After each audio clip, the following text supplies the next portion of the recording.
The opinions expressed in this video is that of the content creator.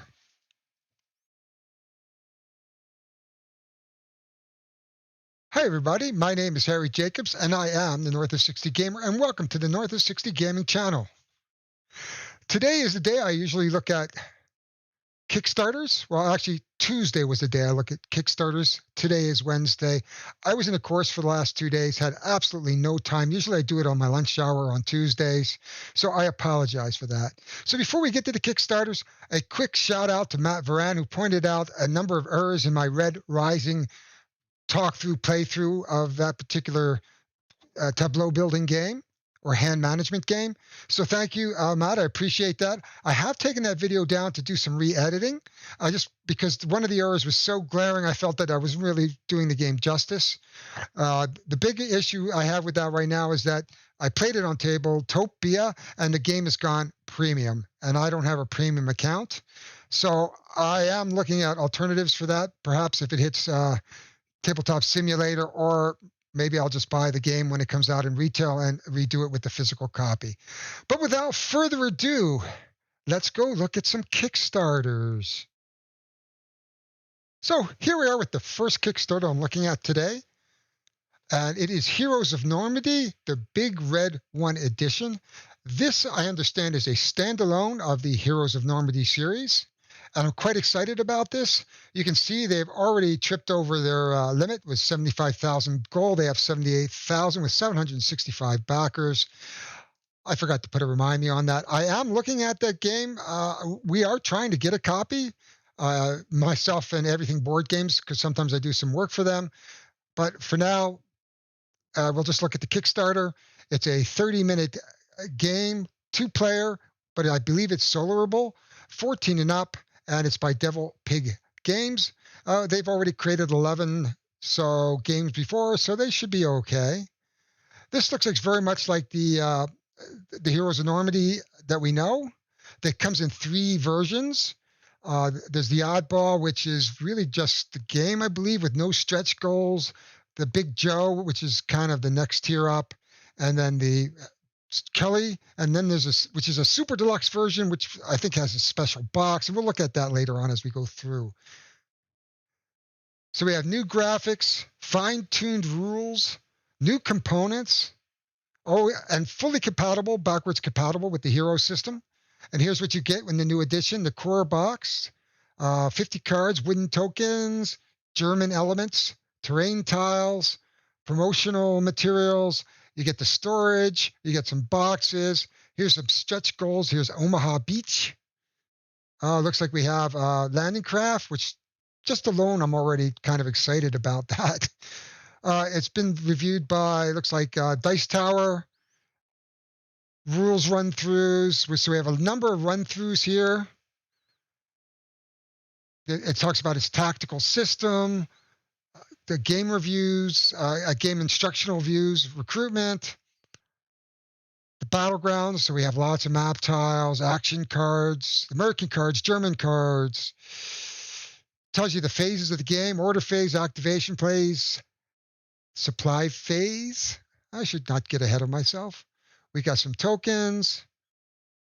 We got more on how to play the game, shooting basics.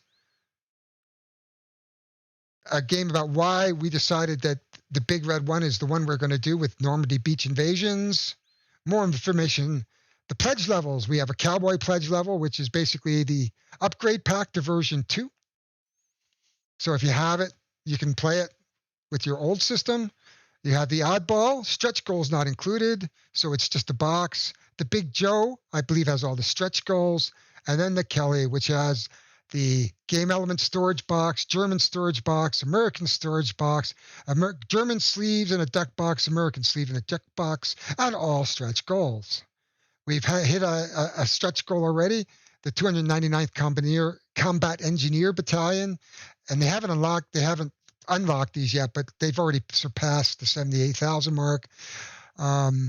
So it is locked. So Sam Fuller.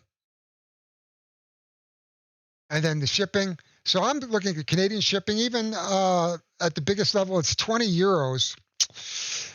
But it is a $100 game or a $79 Euro game, so probably that's what you would expect to play if you're playing in euros. I'm not sorry, it's $168 Canadian for the Kelly. I would probably I would probably look at the pledge level around 65 euros versus 110 euros. As interesting as it is to get all the sort of promotional unlock stuff, it might be just a little bit too expensive. But at this point in time, I'm just saving it. But I wanted you to know that this is back. I'm quite excited. I've always wanted to play this system, so it is an interesting look at for me. Next up, for those who don't know Valaria Card Kingdoms, Darksworn is the next expansion. You can see it's already surpassed the $82,000 goal. It's up to $103,000. I am a backer already. There's 20 days to go. There's no doubt that this is going to be good. If you've never played Card Kingdoms, it is a great game. This edition has some new monsters. Looks like it's got some more events. It looks like it's come along with a saga and a narrative to play. I think I saw a Rado run through where he talks about the new narratives, and then you got a storyboard, so where the narratives are. So a little bit more on the stories. They've got walls, which the monsters sit above the walls, and they attack the walls and eventually hassle the citizens. And if all the citizens go, you lose the game. Some new cards. We got some new tokens. It is on Tabletop Simulator, books 1 and 2. I may go take a look at that. They are reprinting, so you can buy everything, including a big box, which I'm going in for because my box is stuffed now. So I am getting the bigger box. And there it is there. The Co-op Gamer, $59 pledge, gives you the second edition Darksworn and I believe the core game. I just pledged for the core game, but I also went with the add-ons. I went for the playmats and the big box. The dice I'm not really worried about. And all these additional add-ons which are part of the original series, and of course the resource tracker. A great little add-on. All said and done, you're going to spend, let's just take a quick look at the price. $29 just for this Darksworn. Then you get into the PMP files, German language, French language. You can get the second edition only for $30, as well as I believe you can get both. There it is, $199 for the retailers.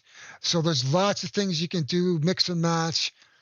I love this game. You can see here's Rado's run through. I watched that the other day. This game is simple to play. I think it's one of the most best games out there for a tableau builder, more or less.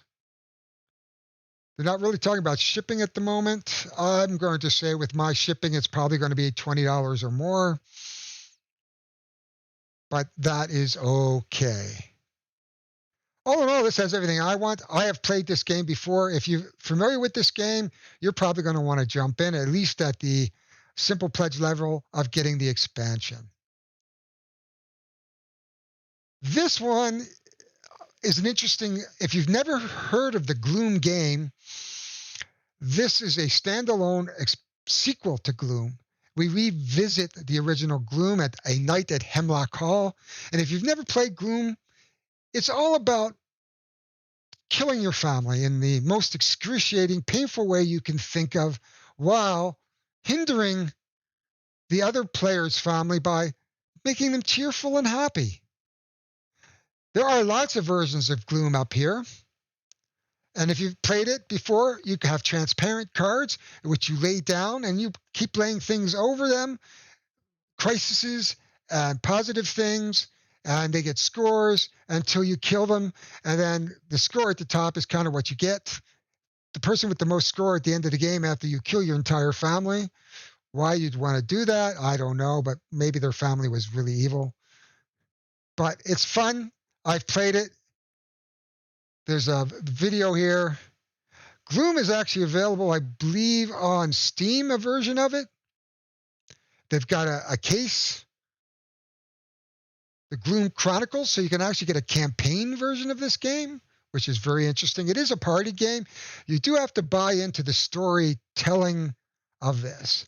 But the basic pledge is $24. The dismally deluxe pledge is $49. You have a retailer pledge that starts at $49. And then, of course, the morbidly massive pledge. And you can see a bunch of different Gloomhamers here. The Game of Thrones. Looks like the Star Trek one or the space one. I have that one. Lots of fun. You get to kill your red shirt crew. You got some stretch goals. You've got some add-ons. Tabletop, there it is. You can watch an old tabletop with Will Wheaton. I believe I saw that one. Gloom in 3 minutes. It is an easy-to-learn game. The shipping, Canada, pretty expensive if you get everything, but if you just buy the basic game, it's $9. Deluxe is $21. Bit expensive for a $30 or $40 game. I'm not sure whether I'm going to get this, but I do love the game. You can see up here I have saved it, but the unruly retailers, I love that. And you can see them, they gloom themselves here. I think it's a game worth looking at. Now, I put this one in. Interesting enough, I looked at this, and you can see it is going. It's got 12 days to go. It's got to hit 37,000. I don't know how many days this has been going. I didn't see it here last week, and if I did, I didn't pay attention to it. But I did come back to it. It's Rise of Empires by Four Dados Studios. This is their first game. And there's not a lot wrong with this campaign. It's got a solo mode. It tells you how to play. It shows you all the 486 cards, an expansion, a solo expansion, so it's not an afterthought. Some council boards. Here's our stretch goals. We have stretch goals. Rule your house. It looks like it's a build your deck, so it might be a deck builder. I didn't really dig into it. Some add-ons if you want an extra copy. Some stretch goals here. The stretch goals. We have some how to play videos. We have Dice Tower looking at it. It looks like a pocket playthrough. We look like we have something in Campana, so Spanish. I don't know this particular one. Friendly shipping. So it looks like it'll ship through the world. It looks like the designers.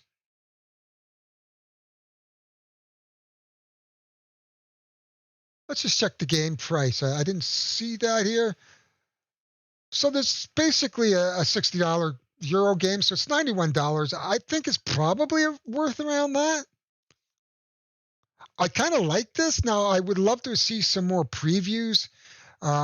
Perhaps from One Stop Co-op Shop or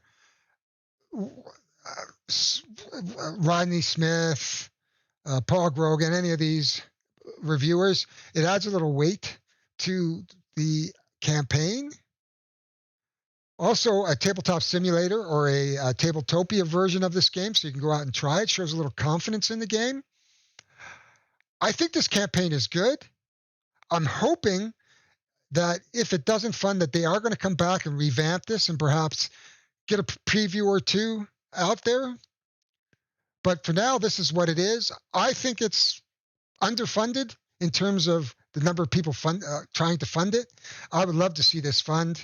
I'm going to put a remind on it. I want to look at it again in like 10 days to see whether or not it's something I would back. Moving on. Monuments, not momentum, monuments. I have momentum, but this is monuments. It's a 1 to 4 player game. It's a civ game of some sort where you develop a monument in your civilization. It's 1 to 4 players. Good. Age 10 and up. Good. 1 to 2 hours. Good. I like those compact games that aren't going to play in 2 hours. The super deluxe version, €99. That's $150 Canadian. Yep. We can go down here and look at the pledge levels. Here we are. English, Dutch, German, Italian. Oh, English and Dutch for the normal game if you want the deluxe version. And the super deluxe, they're offered in multiple languages. €45, €95, and €135. And we'll look at the side to try to get a US, a Canadian version of that. But what's in the box? You got a nice board by the looks of it. There we are. Game boards. Monuments look great if the standard, and then which are just cardboard monuments. I like the super deluxe plastic stuff. I always like quality of life. I'm not sure whether I'd go for resin metal where I could just get wooden. Cardboard, I'd certainly take the silk screen over that. It looks like the player boards, all of these are common. Dice, we have a super deluxe. So it looks like the storage is going to be a nice insert for the super deluxe version. You can see some of the meeples here, or wooden components, bows and arrows, weapons. There we are. You can see them sort of some flashy playments. We got the hungry board gamer by the looks of it. Oh, there he is. No, Tabletopia. Yeah, in fact, it was there today. I hadn't had a chance to look at it yet. I may go look at it. Here's those monuments. They talk about the pledge levels again. They're your stretch goals, linen finished cards. I love linen double-sided player boards. Shipping is 12 to 15. Doesn't really talk about, 16 to 19 for Canada. The Super Deluxe is 99. I don't think I'd go for the Super Deluxe, but the Deluxe is 69 euros, $100. I think this is a $100 game, $120, 130 Canadian. That seems to be the going price anymore for the bigger, sort of heavier games. You're going to expect to pay $100 to $130. So I like this. I don't know whether I'm going to back it. The problem is not for me not wanting to back it. The problem is that this time of year, money tends to be a little bit tighter. I live in Yellowknife. My bills tend to go up because of the shorter days and the higher fuel costs to heat the house because it is cold here. It was minus 30 this morning, and it is close to spring. We won't see spring-like weather for at least another 6 weeks, till about May. Now, the last game I want to talk about, and I did test this. I do have a prototype, quite a good prototype. I did it for Everything Board Games. It's Draw or Swipe. I don't think you need to be afraid to back this one. It is a family-friendly game, and it's based on a trinomial game in which you fill your frame and then attach the frame to a centerpiece, and then you score the points. You can see how that kind of goes, where you're trying to match the various points in the game. And it shows you here too, it tells you how you can slide in, but the points have to match. The edges have to match. I did look at them. These are really good, and they have a good weight to them, just bigger than a quarter, as you can see. It comes with a nice bag. The bag has a handle on it. Looks like one of the trinomials. It is not a bad game. I think this gentleman has had about 9 or 10 games that he's designed, a lot of educational stuff and smaller, good quality games. I saw his website. I don't think it's expensive. So $39 gets you the game and everything that's in there. I think that's okay. 74, I don't know what the difference is with the shift report. 25 plastic frame. I'm not quite sure what the difference is. Founder support. Size kit comes with everything you need. Oh, bigger tile. Okay, so they give you bigger stuff. Not a lot in the way of a playthrough here. I did one. It is sitting at Everything Board Games if you want to look at it. It was one of my earlier ones. I would love to redo it, and maybe I will. But I would back this. This is a good family-friendly game. Don't be afraid of backing it. Michael's a great guy, deserves to get a Kickstarter going. He's already created 3, so this game will be worth it. It's 20 days to go. He's about halfway there. Hopefully, we will be kind to him. And we'll just put a remind me on there just so I can look at it. I do have a prototype. It is a good prototype. but he assures me that the quality will be even better in the Kickstarter. But that's all I have for Kickstarter this week. We looked at 6, usually look at 5. Big shout out again to Mac Varan. There are things going on around Yellowknife. I do hope that our local gaming store gets open again. If James is watching, get better soon, James. He's been off for almost 2 months now, and we've been out without a game store, which is starting to hurt the community. And we'd like to wish him a get well soon so we can have him and grow our board game community here in Yellowknife. But for now, this is Harry Jacobs, North of 60 Gamer, signing off for the North of 60 Gaming channel. Thank you.